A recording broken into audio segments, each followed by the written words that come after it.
Office romance has to be some soppy romantic cheese with a great cultural divide theme that runs throughout the film between English and Americans.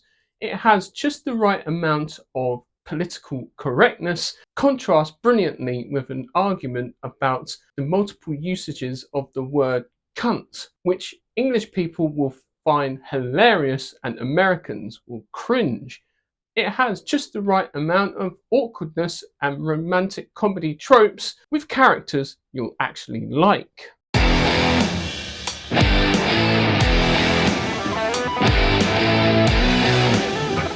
The film centers around Jackie Cruz, a CEO of an airline company, and she is embroiled in a big lawsuit with a rival company, and their lead lawyer accidentally chokes on a burrito and is off the case. In comes Daniel Blanchflower, ridiculous name by the way, but funny either way, is there to replace him and saves the day. It's a really simple story. It's heartwarming, it's funny, the script is easy to follow, and the acting is absolutely hilarious and funny. We're so used to seeing Brett Goldstein bring the drama, especially when it comes to series like Ted Lasso and Shrinking, where there are elements of comedy in there, but here he is having to utilize all the tools from those shows and really shines in this film. And it really also helps the fact that he wrote the film and injected a lot of his own personality into it, especially with the British isms that he uses, which I absolutely laughed out loud at.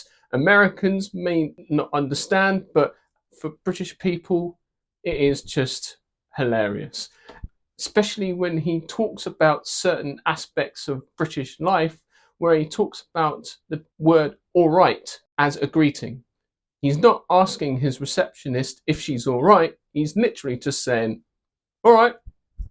And for English people who understand that reference, will just be cackling like hyenas. It is absolutely hilarious. Also, great performance from J-Lo. How should we put it? She is very well put together.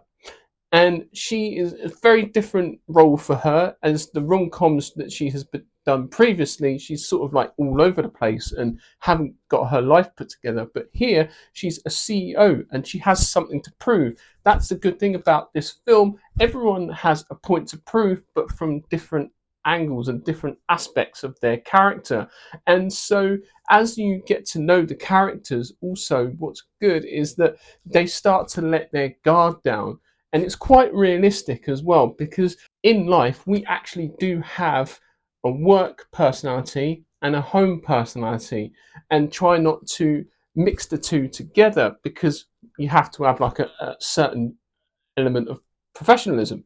And so this really demonstrates that very well in like a comedy aspect, which is really quite clever and is quite grounded in that realism. And what's great about Brett Goldstein's character, he's got that reserved Britishness when he's at work, but when he's with his sister, who